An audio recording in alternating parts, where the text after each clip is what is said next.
Myers Metal Detectors, located in sunny Tampa, Florida, where we sell nothing but fun and adventures, treasure hunting gear, and anything you can imagine for metal detecting. Give us a call, 813-237-1939. Happy hunting and dig deeper.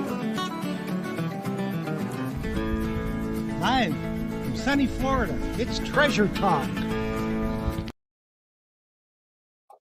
Welcome, folks. Welcome, everyone. Welcome to another exciting edition of Treasure Talk.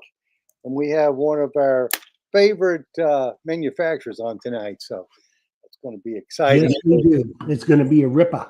Yes, it is. So I guess I better get started. Before I get started, I want to let folks know I do have Terry's book, Treasure Coast Treasures, in stock now. He just printed that one. That's an awesome one. I haven't finished reading it. Actually, just started it. So I'll let you guys know what all of his books are good, but I'll let you know for sure next week, because I love to read treasure books, and I'll have it finished by then for sure. So how you doing, Jeff? I'm doing good. I'm doing pretty good. And Daytona was good. A bust. A bust. I mean, one day, Phil, it was so dang cold. I mean, the high was like 54. Oh, geez. But there was a 30-mile-an-hour wind. Oh, that had cut right through you. Well, it didn't cut through me because I stayed in and drank wine all day. Okay. Well, you didn't find any treasure that day, I bet. I did too. I found it right there. It was in the bottle. Oh, okay. All right. I just couldn't see going out and freezing myself to death. Yes. I mean, if we'd have been finding a lot of stuff, that's one thing. Yeah. If you're finding stuff, you'll do the weather. But if you're not, that makes it really hard to concentrate and get out there and do it. So. Yeah, I know. Of course, we got a comment from the Digging Canuck. She's up there where she's at. 54 is shorts and t-shirt weather. Well, yes, it is, except for the 30-mile-an-hour wind on the beach. And then that makes it probably the temperature would have been about 30. Yeah, you'd have to put a wetsuit on just to walk the beach. Yes. That's not fun. No, it's not. You know. Sure. All right. Well, I guess I better get started, huh? Yes. As always, today's show is brought to you by your friends at Myers Metal Detectors, where we sell fun and adventure. And of course, the views, thoughts, and opinions expressed here by the Treasure Talk guest and member belong solely to the guest and member, and not necessarily to Phil Myers, Jocelyn Myers, Myers Metal Detectors, or Jeff Bonin. And yeah, that was a lot to say. And of course, the purpose of Treasure Talk is to promote the hobby of metal detecting and treasure hunting in all forms, and to educate our members in a fun, informative manner. And I think we nail that every week, don't we, Jeff? I think we do. I really do. And I would like everybody to take a moment to hit that like button and also share. Share the show. The more people we get, the better off we are. So hit the share and hit the like. And we thank you ever so kindly. Absolutely. Tell your friends about us for sure. And you'll learn a lot, I guarantee it. Well, yeah, we always learn a lot. Most of the time, it's good stuff too. Yes, it is. Sometimes, there are certain vagaries sometimes, but yes. But most of the time, I think our record's pretty good. Yes, it is. We educate our members in a fun, informative manner. In a family type manner. Yes, it is. And speaking of families, just a little announcement of what I'm kind of looking for is if you all have got, hunt as a family, either be husband and wife, two brothers, father, son, daughter, mother, or the whole family hunts together. Get up with me, because I think we're going to make July Family Month, and we're going to feature a bunch of people, team hunting. And, everybody gets to share how they go about it. Everybody does it different, successes, drawbacks, all that kind of stuff. So if you got a suggestion or you'd like to be on with your family, hit me up with an email, treasuretalkshow@gmail.com. And I think we got a couple of spots left. So I think that's going to be a fun month. Yes, for sure. Awesome. Well, I guess we should get at it, huh, Jeff? Yes, we should. As you all know, you've seen this young man before from Coil-Tek from the land down under. They unequivocally make the best coils on the market for a number of detectors, mostly micro, but some of their gold detector coil are just top of the line. And I think if you remember back when we had the old fellow's travels on the gold hunter from Australia, I believe he uses the Coil-Tek coil on his GP house or something, wasn't it, Phil? Yeah, he used. I can't remember the detector, but he did tell me he used the Coil-Tek coil. For sure. Yeah, and he said he's had more success with the Coil-Tek product than he ever had with the stock coil. So that ought to tell you something. And there are many of you out there that do have the Coil-Tek coils and have reported that your finds have gone through the roof once you use the Coil-Tek coil. Can't hurt to use the best, right, Phil? Absolutely. Use the best. You're using your Mind Lab detector. Put the best coil on there for sure. That's right. And Trevor has been kind enough. We're going to give away 2 Coil-Tek merchandise packs tonight. So sometime during the show. And Phil's got he's got one of those little things that comes in the merch pack, and I think some of the others have gotten the rum cup and I got a stubby. This is oh yeah. They call this a stubby, and we've already had a question. Jocelyn told me from Sam Truckley. She's asking how much that big coil weighs, and I can't answer that, but this gentleman coming on here can answer. Yep. Sure. So let's go ahead and bring on Trevor because this show is going to be a rip-off. Yes, it is. Hello. How are you? How's it going, everyone?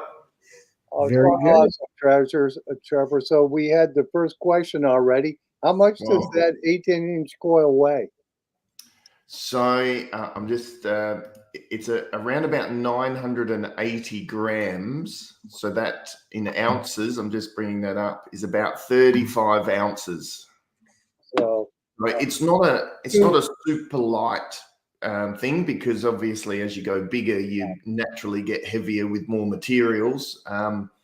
But for its size, when you do pick it up, you sort of realize how actual light it is for the size of it. So yes. Yeah, it's very good. But thank you for having me on. You've got a really great Australian accent, Jeff. It's like you're just sort of next door to me here. It's fantastic. And, really appreciate having on. And I love the new intro too, the real pirate theme there. It's fantastic. So yeah, well done. That's Jeff. He's cool with that stuff.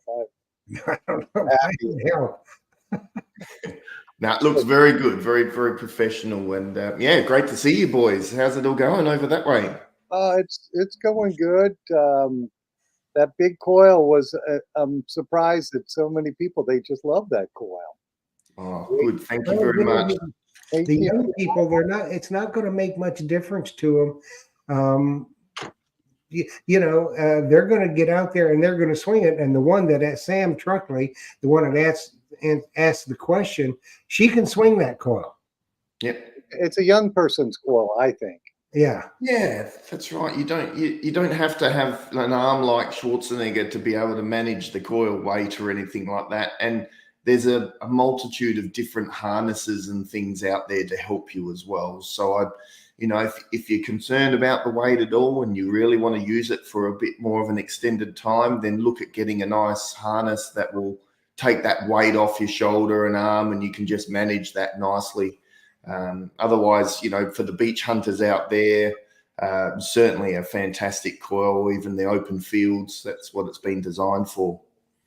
Yeah, when I sell it, Trevor, I throw in we have a Detector Pro makes a detecting pal. It's a harness that goes over your arm and your back, a sling like, and I just throw that in with the coil just to, so they can use that thing for hours if they want to. Yeah. And she has. Yes, one of Sam says she has the harness, and it does. It keeps the weight off of your arm, So it just makes it where it's balanced real nice. And I'm sure with that coil, you can use that and get hours of fun with it. Cover a lot of ground and go deep, huh? Oh, that's exactly right. Yep. You better have an Excalibur shovel when you swing that puppy. Yes, or a Yeah. Or heavy. an excavator shovel, you know. So Yes, for sure. Well, Now, I, I have, Sam's saying it's got to be harder to swing in the water, though, yeah. right? Now, to me, I don't know. Personally, I don't think a 15-inch coil, or is that the 18? that's 18, but there is 18. 15 under. Either one, I don't think is a good water coil. It's just too hard to, you Yeah. know, to find 'Cause your. you get a lot more drag because Yeah. there's more of a coil that you've got to push through, and especially if in the surf, you know, it can push it around a little bit. So if you are in the water and you want to use it in the water, just control that swing even more. You know, don't try and force it through the water. Just let it glide through with a little bit, and you'll find that it can handle it okay. I've done some testing in the water and it's no problems. But you're right, it's the best ones for the water are the 14x9, the smaller coils, you know, 11, 14x9, 10x5. Yeah. So yeah, that one there, Jeff, that's an ultimate water coil. Because really as well, you don't want an 18-inch to go down a foot and a half, you know, really under the water, because you'd be having to hold your breath for a bit to try and find the target, unless you're a scuba diver. So you know, yes, we all want to find that really good treasure, but it's a matter of just trying to make sure you get that really good balance with your detecting, so you're not getting frustrated, or, you know, you're not trying to chase something that can take an hour and it's, you know, ends up being a can lid or something like that. Yeah, well, So, we saw a product not too long ago that all you guys down in Australia in the gold fields would really like to have. You got it there, Phil, the sacks. The sacks. Now this, Trevor, is let him see the whole thing now. It's a Yeah. T-handle digger to go along with the Coil-Tek gold prospecting coil. Yeah, That's you guys pretty have all cool. that. Yeah, you guys That's have all very that cool. hard ground. We don't have our ground isn't hard, but this is sharp, and you can cut to a plug or the Mm. ground for sure. And Yeah, it looks really good. Is that like a silicon handle on it or something, like a rubber handle? That's a steel handle there. it's all aircraft grade product, and Yeah. that you Cool. cannot break. Yeah, I like it. Very shiny. Yeah, Yes. well, that's our treasure talk color.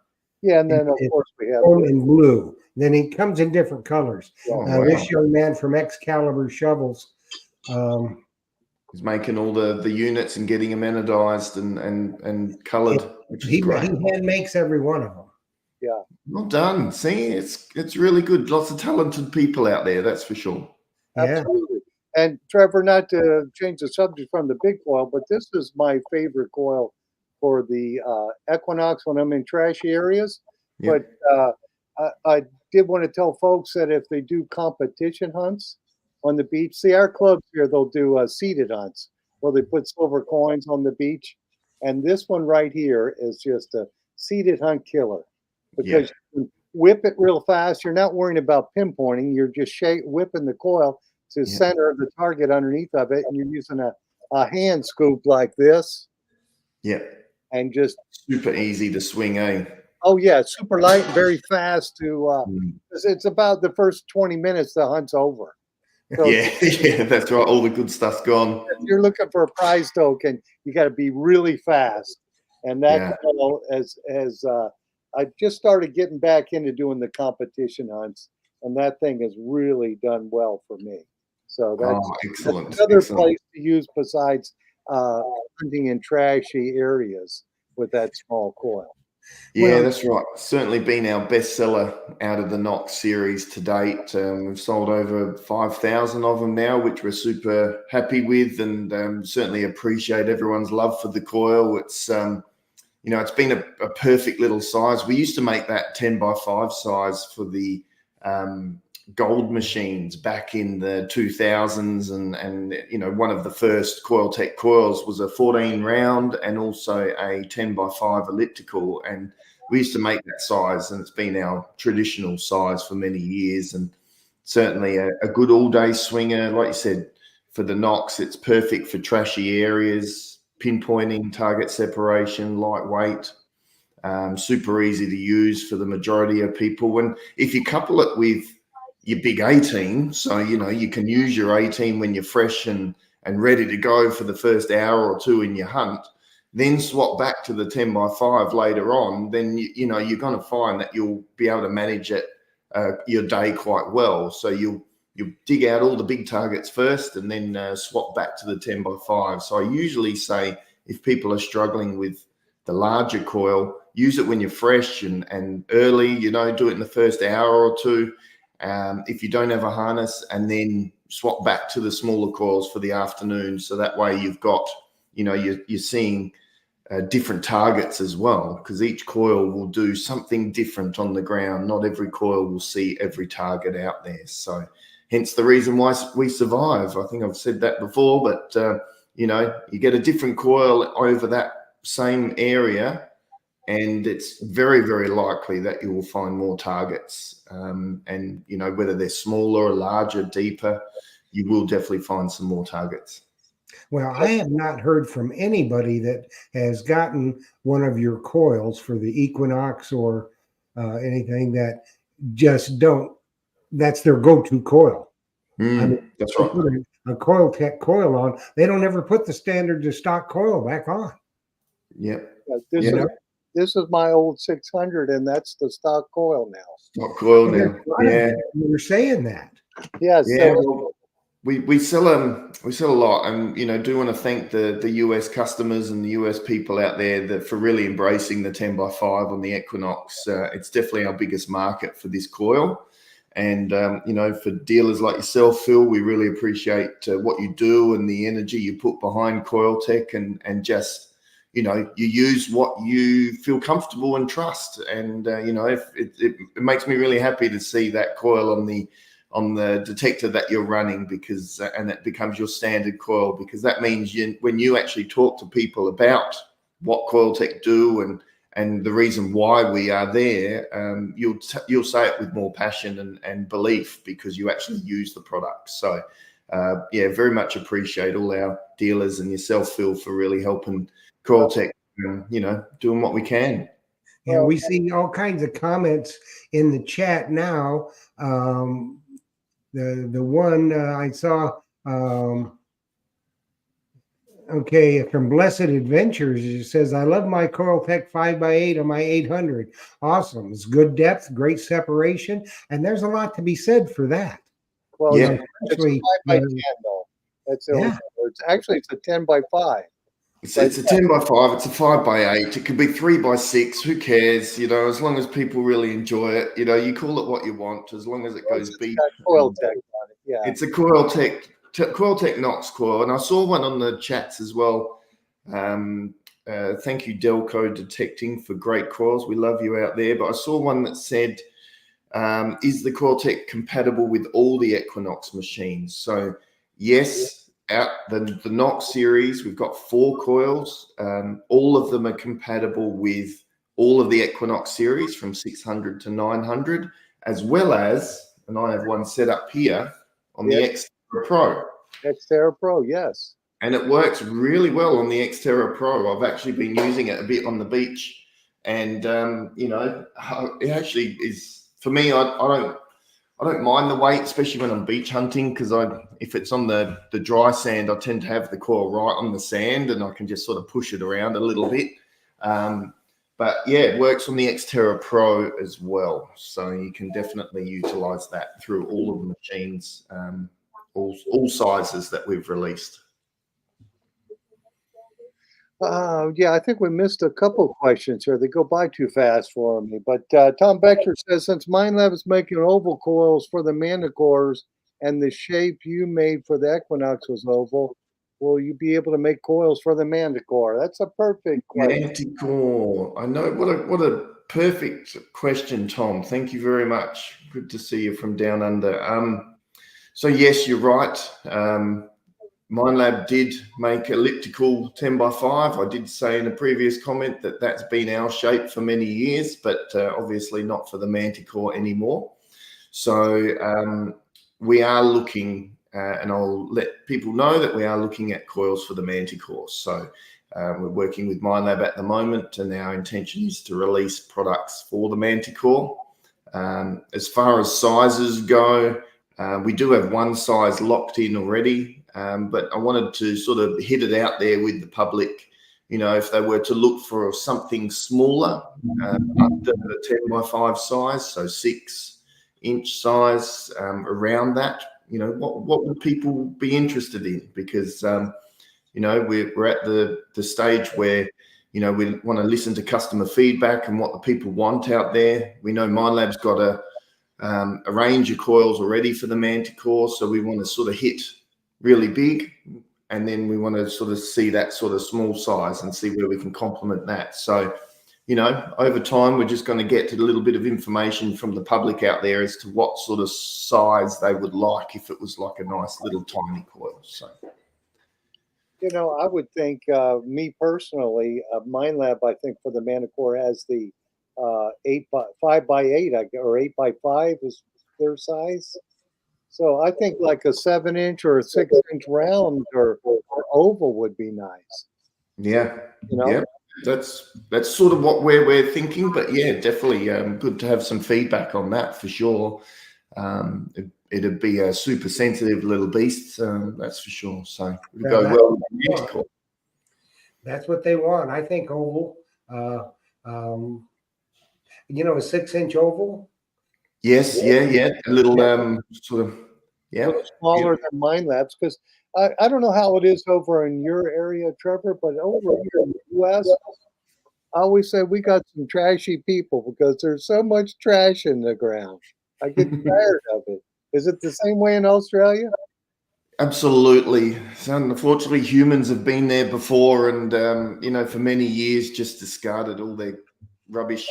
So you know, and that's right back to the old timers. You know, we go around old ruins, and especially in the goldfields too. You know, they used to dig just by hand and have their tin of sardines or tin of beans or whatever they had, and then just chuck the tin out, and 80 years later, that tin's now in 1,000 pieces of rust that you find, you know, in amongst the goldfields. So, and with the treasure side of things, ring pulls, bottle tops, you know, people just flick them out and haven't really considered the metal detectors. How dare they? You know, how dare people throw their rubbish out and not just good stuff? Why don't they just keep throwing coins on the floor? You know, it's like, what?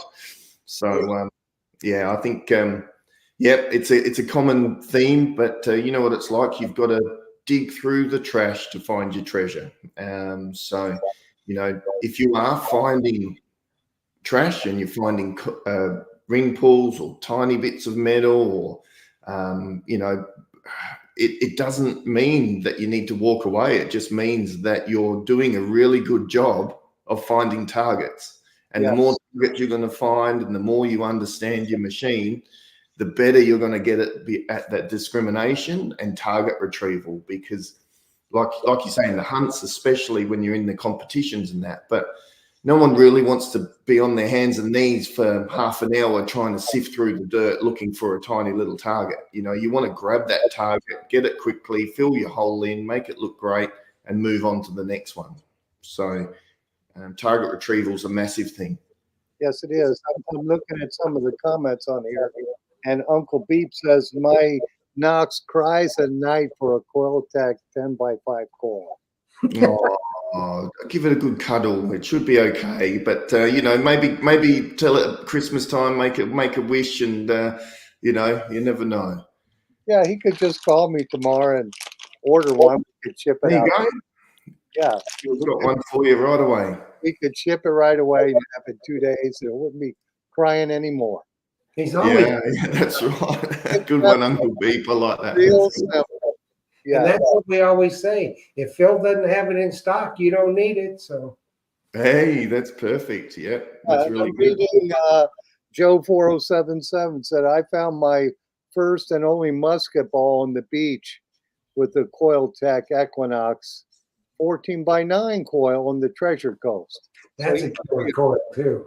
yeah, he's over there where Terry Shannon hunts. So Where's the Treasure Coast? Is that sort of more north of where you guys are? Well, I'm on the west coast of Florida, and over Tampa, St. Pete area, and that's over Melbourne South, like straight across the state. It's I'm on gonna the look east. at my map. Yes, and what happened in 1715? An armada of Spanish ships, treasure ships, sunk. They got hit by a hurricane in 1715. And So that's on the Tampa side, is it? no, it's on the east coast. Oh, East Coast, sort of San Fran and around San Diego, around that area, is it? Oh, no, the east coast of Florida. Ah, not the East Coast of the US. Yeah, east coast of Florida. That's over Melbourne, My geography is back really bad. that, all that area. Yeah, gotcha. Okay. It's good. It's handy having the map here because then I can sort of see what's going on. I've learned so much about the world.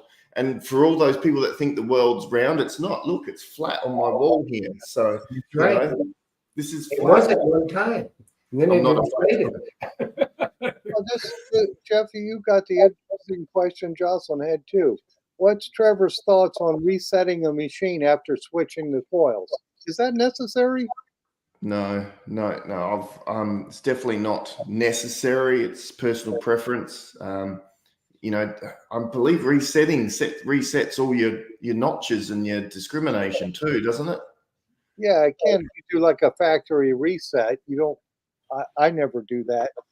No, they're plug and play. They can use the same settings that you've used before.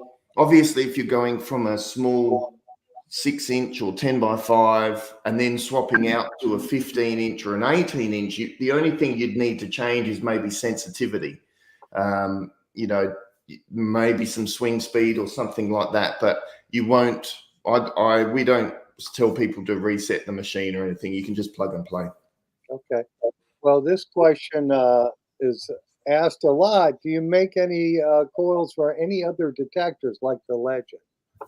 At the moment, no. We only make coils to suit the MindLab detectors at the moment. So, we've been concentrating that for many years. But yeah, at the moment, we're still only concentrating on the MindLab stuff. Mm-hmm. And you guys have got that mastered. So if you have a MindLab machine, you should have a Coil-Tek.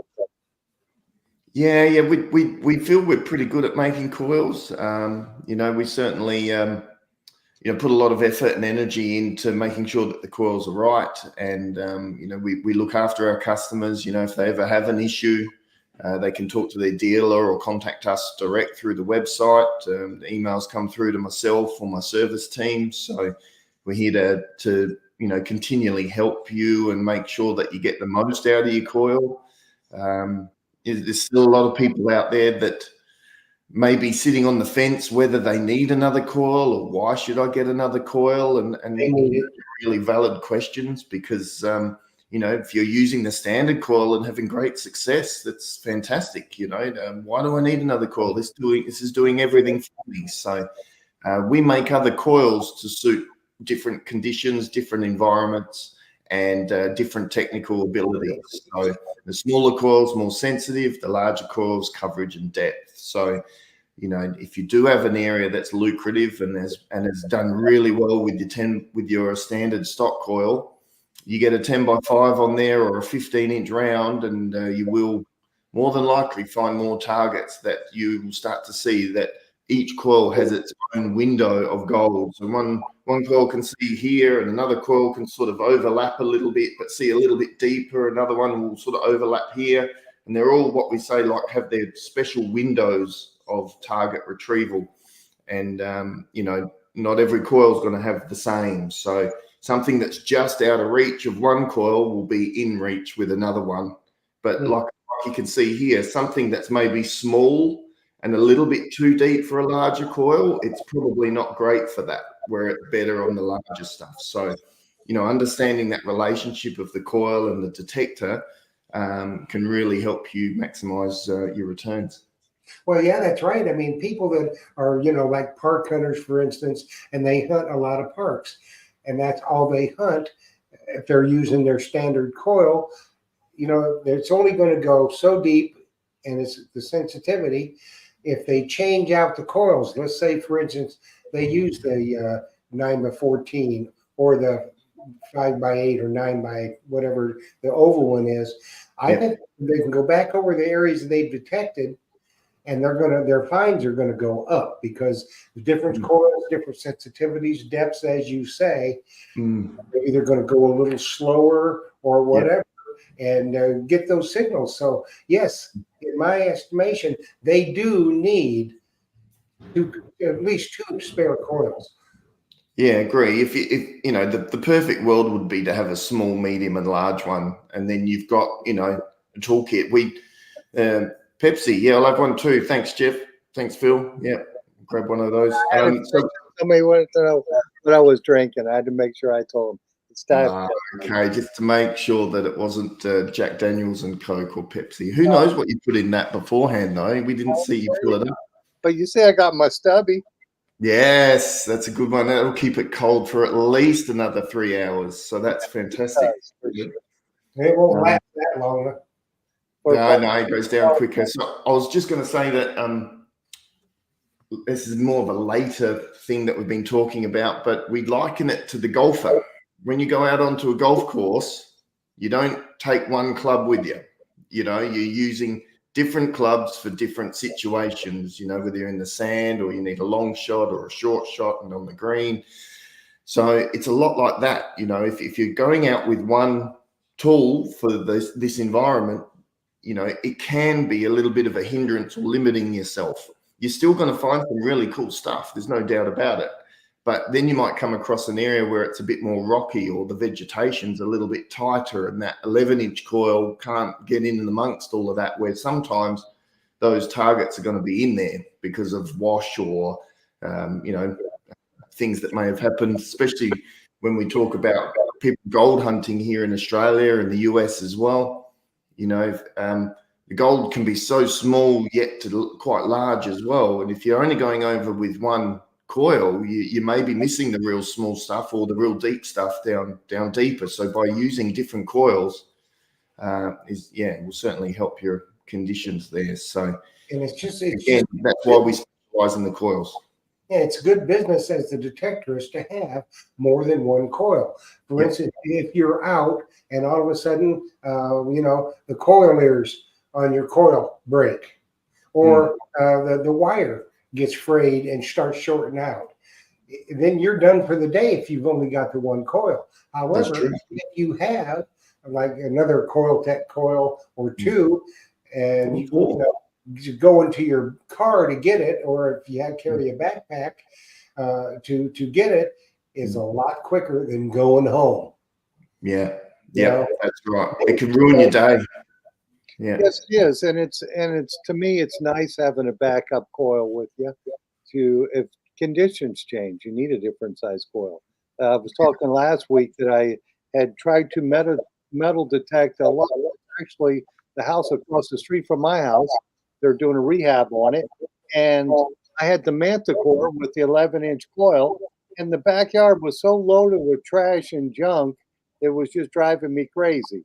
So I went back the next day with my 600 and my 10x5 coil, and I managed to pull out a few coins, some 20s wheat pennies, and a real cool buckle there that I couldn't do with the Manticore because the coil was too many targets for it. It drove me crazy. So that's good use for that. And we got a couple of comments that are just right to the point here. The one from Sam Truckley says, do yourself a favor and order the different coils and also the lower shafts. Tom Becker had a great idea, and it made easy switch out. And then you've got one from Dirty Paws Detecting, and this is exactly what we've been talking about. You know, he says he was hunting in some thick brush with his standard Knox coil, which is the 11-inch coil. His wife, Trish, who generally out hunts him anyway, was using the 5x10. Guess who found more? Right to that point, Trevor. It's different, you know, the right tool for the job, let's say.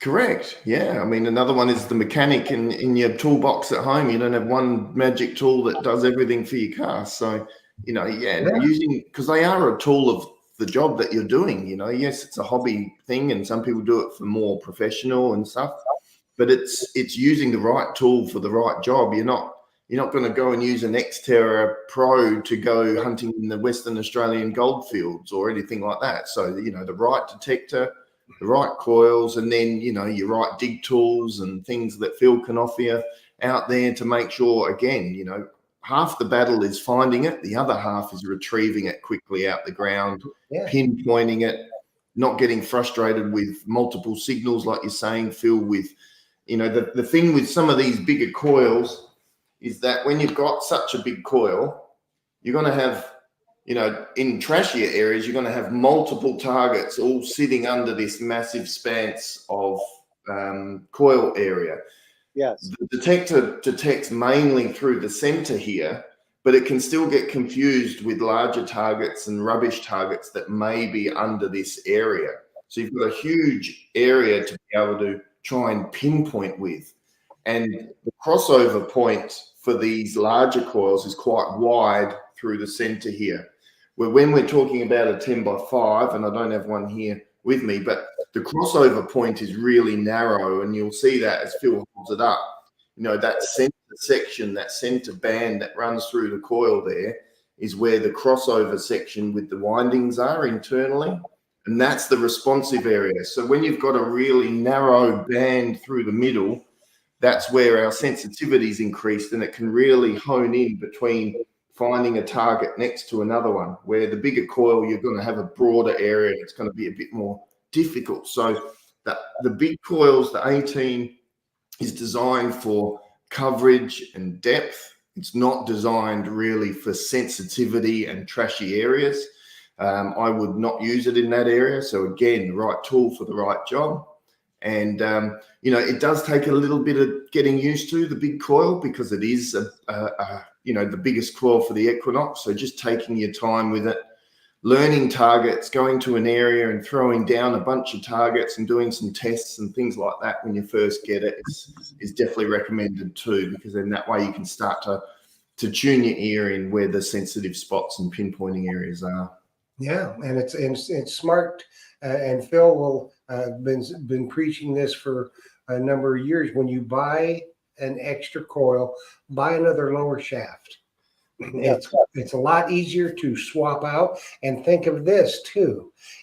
Sometimes if you're out in a brushy area or a trashy area, and you know the footing is not great, so if you would catch your foot and fall, you might snap your lower shaft. Right. So, you know, then you're done. So if you've got another coil with another shaft on there, it's a little bit more of an investment, but it's well worth your time. It takes you 2 minutes to change that out, and you're good to go. Good to go. So just make an investment in your future. Yeah, Tom Becker and Sam Truckley both said that.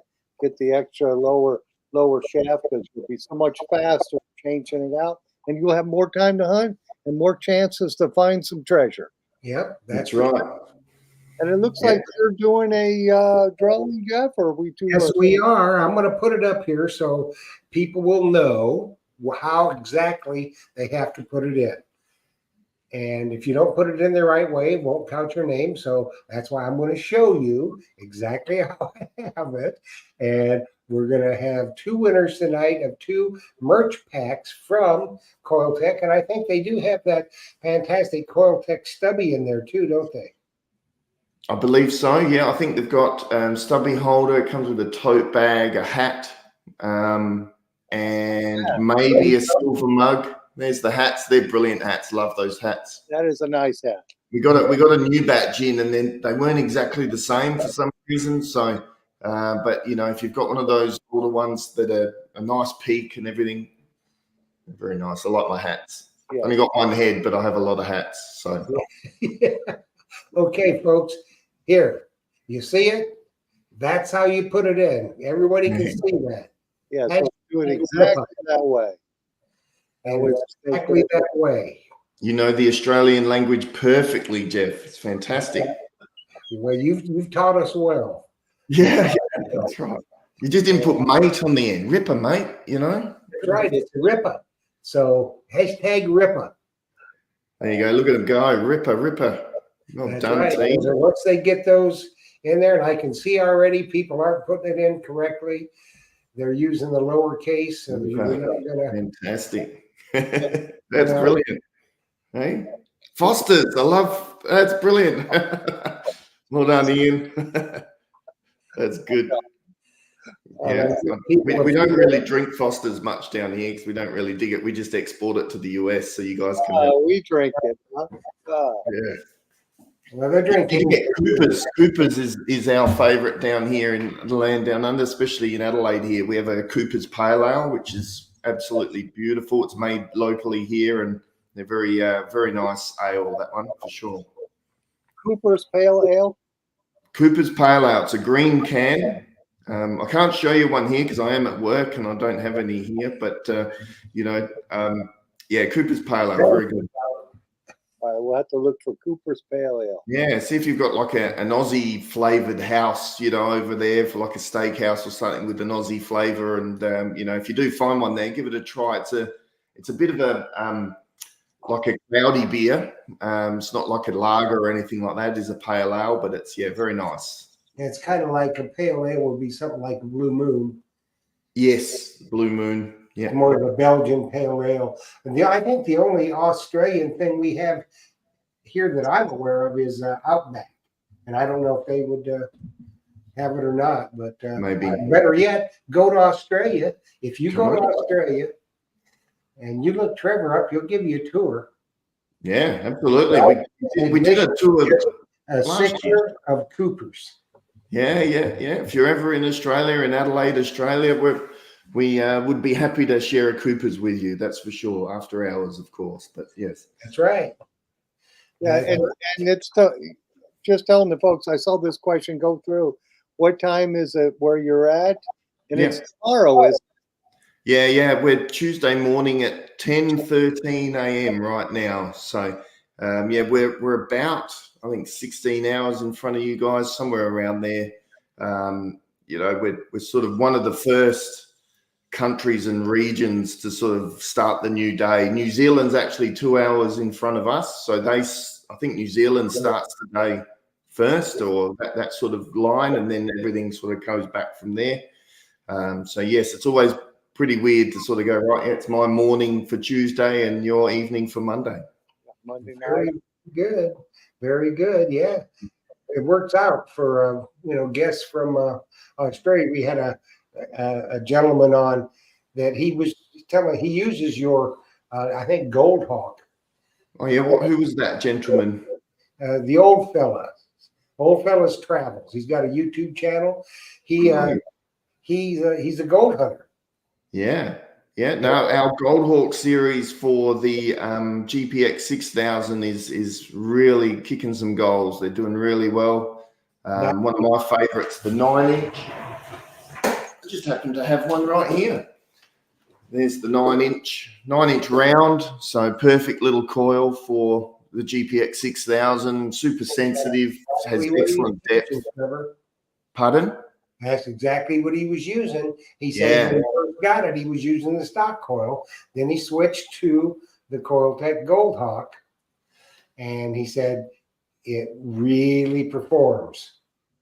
Yep, it does a really good job. Yeah, we're super happy with it. Very thankful that people are using it and enjoying it and finding some good gold. I can show you here. We had a gentleman, Rick Fishers. Some of you may know the Aussie Gold Hunting program. Rick Fishers was on the Aussie Gold Hunting program in the first couple of seasons, and he actually came through last Monday and brought all his gold that he's got shined up. It was about 100,000 Australian dollars worth of gold, and we got it photographed. Where's my camera? There it is. Photographed on the 9-inch. This one just here is a 16-ounce piece. Woo. So that's about 50 grand right there, just in that. That's Australian, 50,000 Australian. And some beautiful pieces there, but all shined up. It's all been cleaned. A lot of it was with ironstone and quartz. And I'll just very cool. Very cool. So shall we? Rick Fishers. There you go. Yeah. He's one of our Coil-Tek ambassadors, and uses all the Coil-Tek gear on his when he goes out detecting as well. So yes, 6,000. We've got the Gold Hawk series. So if you are a gold hunter out there, they are certainly really good options for the 6,000. We have 3 sizes: 10 by 5, 9 inch, and a 14 by 9. So you have a few options again. Again, golfers don't go out with one club unless you're on a putt course. That's right. So you guys ready to do a little giveaway action? Yeah, let's do the giveaway for sure. Okay. I think you'll like this, Trevor, how we do this. Yeah, let's see. All right. You ready? Here we go. All right, I'm holding on because this is going to be exciting. Look at that. Isn't that cool? That's cool. And it's somebody on the show right now live. Andrew T. Andrew T is the winner. Yep. Congratulations. Draw again because we got 2 of them. Look at all those confetti. Hope you clean that up after, Jeff. Yeah. Let's draw again. Okay, here we go. Andrew T, well done. Was that a flick of a nudie picture there, Jeff, that you put up just for fun? Yeah, it was. And Gene Rotans is the winner of the second one. Congratulations. Yeah, that's Very good. Very good. So let me pop up the banner. That's what you do. You send your name, address, and phone number to treasuretalkshow@gmail.com, and I will get it to Trevor, and he will get you your ripa of a merch pack out to you. And trust me, you're going to love it. It should be good. We certainly enjoy people using our merch as well as coils. That's for Well, sure. there are a lot of them out here are Mind Lab, the Swing Mind Labs. Yeah. And, they probably have maybe 2 or 3 detectors, some different brands as well.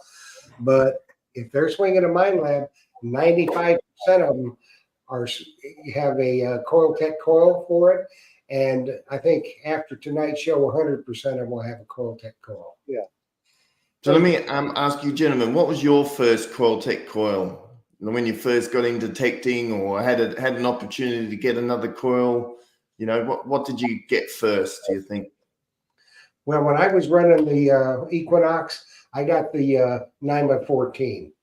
Nice. Yeah, that one was I got the smaller one. I got the 10 by 5 because I do a lot of trashy hunting, and it's just perfect. It's a perfect coil. And also, Jeff, I saw him there, and I hope Andrew T said I saw that he said he won 2 weeks ago to draw another name. No, I didn't see that, but Yes. So I don't know if that's for sure or not. Well, he just came up now and said, I won 2 books. He's won 2 books before. Yes. Andrew T, have you ever won a Coil-Tek merch pack before? No, he has not. So he did tonight. So he did tonight. So we'll let that go. You can win. Yeah. We're gonna get it to you anyway, Andrew. So it's all good. Yeah, perfect. You'll love that. Yes, no, we can't, Andrew. That's part of the draw was you won it fair and square. It's his treasure. He won it for sure. That's right. And I'm not drawing again because I already shut it down. So nah. And maybe if Andrew's part of a club or something, if he wanted to, if he didn't want it, you could always donate it to the club for a raffle. Yes. I do some club talks as well. So, I certainly if there are clubs out in the US and have Zoom ability or technology, I'm more than happy to come on via Zoom and do something like this and chat to the whole club and have a chat. I've been doing I can tell you for sure. So, you get, I know the Trimble treasure hunters in Ohio will definitely be reaching out. Yeah, please. I may not be able to be there live, but part of it is just trying to make sure that we can answer questions and talk to people. And a lot of the clubs do such a fantastic job for the industry and support people as well. It's a great place to go and hang out with like-minded people.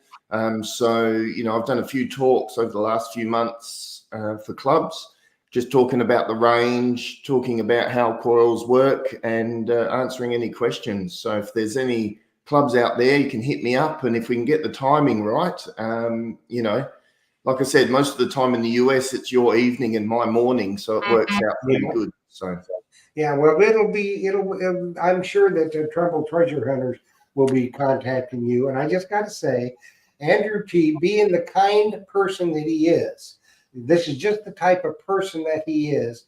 His main concern, he's in Canada. He's concerned about the cost of shipping the item to Canada. Well, Andrew T, I can assure you, every guest before they give away anything knows that this is a worldwide show. So any prize that they offer to give, they know they may have to ship it to Canada, they may have to ship it to England or Australia if they're based in the United States. So they know this going up front. So while we appreciate your concern, not necessary, but we certainly appreciate the thought. There are not many people that would think that way, and you do, so thank you. Thanks, Andrew. We do have our distributor in the US that's got these merch packs, so it's a little bit quicker and easier than I putting it on a pigeon from Australia. So yeah, well, of course, the pigeon would drop it. Yeah, it looks like we got the question from Blessed Adventures, and they're asking, one of my detectors is the Knox 800. Does anyone know if persons use it for gold hunting? Second question, if so, does Coil-Tek make a gold coil for the 800 or 900? Great question. Great question. So we do have several people here in Australia through the Victorian goldfields that use Equinoxes for gold hunting, because a lot of the area can be quite trashy, so they can blank out the trash and just look for the good targets. They usually use a 10 by 5 or a 6-inch. So I would definitely recommend, if you're going to go gold nugget hunting, to use the smaller coil on there. And that would work, no problems. You just switch it to gold mode. So there's no such gold coil that's specifically made for gold. It's just you switch it to gold mode and use a smaller coil is definitely recommended if you're going to go gold nugget hunting. Yeah, I would suggest a smaller coil too, because your smaller coil is more sensitive to the small gold nuggets, right? Correct. Yeah, so I would imagine there'd be a lot more smaller nuggets laying around than the huge ones. Oh yeah. The big ones like you saw on that photo is super rare. You find one of those and you're in like an elite club, really. Right. Well, if you're out hunting for gold nuggets, isn't it true, Trevor, that most of the nuggets and stuff are going to be in the little cracks and crevices where you would need a little smaller coil or a more oval shaped coil sometimes to get in amongst it? Yeah, definitely. Like there can be rock bars and little creeks and things where the gold snags in. It becomes like a natural sluice, so to speak.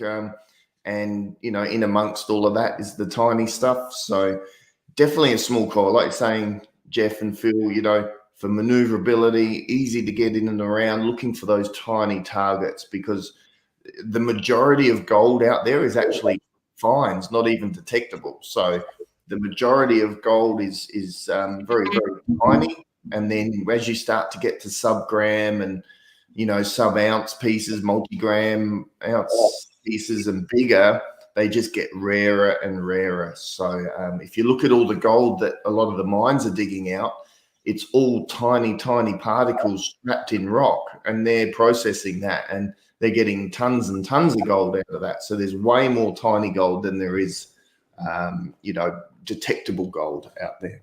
Yeah.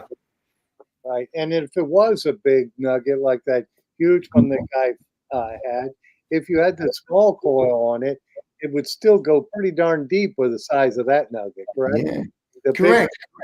I had a message on our email the other day talking about someone asked, is it true that a coil will only go as deep as it is wide or long? And that has been a bit of a perception over many decades that a coil only goes as deep as it is long. So that's definitely not true. Depth is relative to size of target as well as the size of the coil. But, you know, a 10x5, like you're saying, Phil, can go, you know, 15, 20 inches deep for a nice big target. You know, yes, it does have to be bigger, but it can hit targets really deep because your magnetic field is still punching down. It's just by the time it gets down a lot deeper, it starts to decay and the magnetic field isn't as strong anymore to be able to energize what it's trying to do. And a return signal is not able to get up to the detector. So, you know, it is very relative to size of target more than size of coil. Right. Absolutely. And it looks like John David asked a question. Trevor, do you gold hunt? Yes. Yep. Yeah. I do try and get out once, maybe twice a year if I'm lucky. Don't get a lot of opportunity to get out, you know, with work and trying to just, you know, spend some downtime as well. But when I do get out, I do enjoy, you know, going gold hunting. And I like going to the beach. We've got beaches quite close. So if I do any treasure hunting, it's normally at the beach. Well, when you see big finds like the gentleman showed you, you took the picture of all those gold nuggets. Doesn't that make you want to go out and gold prospect? Oh, yeah. We see it all the time. It makes me think, geez, I'm stuck here making the things and people are out there finding some massive treasures. But again, it is relatively rare that you find that sort of haul. And these guys that find that sort of stuff, they're out there for 3-4 months of the year, right, you know, camping out in Western Australia, and they're doing it quite seriously. So at the moment, that's not for me. Maybe when I do reach retirement age, the plan is to spend some time on the gold field. But yeah, we'll certainly wait for that time. For now, we'll just keep building the coils that people love. Yeah, I have the same issue. I have people bring me stuff in to show me what they found, and I'm always wanting to get out there and get at it. But I'm stuck in here selling the gear, so some. But looks like Bob Kulik has asked, may have missed this, but are the coil ears reinforced on the Coil-Tek? They are. Yeah, so we definitely have very strong ear designs. You know, we've reinforced them to a degree. I mean, we haven't made them too thick or over the top, but we do have some like angles on the wings designs, and also on the larger coils we have like some ribs like in on the wing. If I can try and get the camera in, you may be able to see there's a couple of like ribs that go up the side of the wing here. The thing with the wings is you don't need to reinforce them with anything. I know there's a few people that 3D print stuff and put them over there. Our coils are very strong with the wings. We hardly have any issues. The biggest issue that we find that people break wings on our coil is that they will use this detector as a tool to stand up. So, and you know, they can put a lot of pressure on that. And as soon as you start getting this shaft tilting out of angle, and I'm going to tilt this one a bit here, see it going out of angle. As soon as you tilt it that way like that, that's when you put a super amount of pressure on the wings there. So, you know, I recommend people not using this for a tool to stand up with, you know, because even though you think you're going to keep it mildly straight, if you do that 20 times in a row, something's got to give. Either the shaft will snap down here, the nut and bolt can snap, or you're going to snap a wing. And that's not going to be covered under warranty if it's snapped. I think out of all of our Knox range, we've probably had over, you know, we've sold over nearly 10,000, and we've probably had less than 100 come back with, you know, with any issues with the wings. If they are broken and it's a legitimate manufacturing fault, it's covered under warranty. But there's definitely times where we talk to people about trying to make sure you don't. Also, the other thing they do actually is when they're detecting and they're trying to dig the ground out, they'll still have their arm on the detector and they put it out like this on the ground, so it's on an angle. And so the ground's here, and then they're sort of pushing with their hand and they don't realize they're doing that. And so you're pushing the coil like this as you're doing it. So while you're trying to dig with the other hand. So it's always good practice to just, bend it down, lay that down next to you, do what you need to do, and then just jump up again. It only takes a second, but remember, this is meant to stay relatively straight. So any angles or pressure you put sideways on those wings is really going to make a bit of trouble for you. Yeah, and use your shovel to get back up with. Don't use your detector. That's right. And make sure it's an Excalibur shovel, because you can an Excalibur shovel, and you'll get up with no problem, and you won't break your detector for sure. Well, Trevor, it looks like our hour went by super fast. Wow, did too. 10:30. You'd be, what is it? 8:30 there now. No, 8:00. And Sam Truckley said, "Great show as always, guys. Thanks, Trevor, for being here. You rock." Thank you. You rock too. I love rock. Get out there and keep swinging. We really appreciate everyone's custom and efforts with the coils. Hit us up through our website or our YouTubes or socials. We're here to chat with you as well. And to Jeff and Phil, always a pleasure to be on the show. Really appreciate the questions and the fun chat. You guys are legends. Thank you very much. All right. Well, thank you, Trevor. Thank you, Jeff. Thank you, Jocelyn. And thank you to our many members on Treasure Talk on both YouTube and Facebook. Appreciate you guys for sure. And we've got all Trevor's products in here. So hit me up tomorrow if you want to get a coil. We'll right. Really quick. That's right. And Trevor, thanks so much for taking time out of your day. We always love it when you're here. We want to get you back in the fall after you get a chance to get some of your Manticore stuff out and some of the other things you're working on, so we can get an update. And so it'll be probably in October or November. It'll be a good time to have another Coil-Tek show. So I will be in touch. Perfect. Appreciate you doing the giveaways. I know the members and viewers all really appreciate it, and you will be getting contacted by a number of clubs to do a club meeting, which would be really good, and that's something for the WSAS club too, Phil. Yes, we could do that there too, for sure. Yeah. As long as you got sort of Zoom capability and a TV and can sort of plug me in on that side, we can definitely do a chat from around the world, and hit me up through the website on the contact us page if you're interested. And for anyone that wants to get any new release information first, sign up to our mailing list. That's where we release new product information 24 hours before we put it on socials or everywhere else. So you get the news before anyone else. That's right. It's always good news when it comes. Always good news. There are no problems, only solutions. Happy times, everyone. Thank you for having me.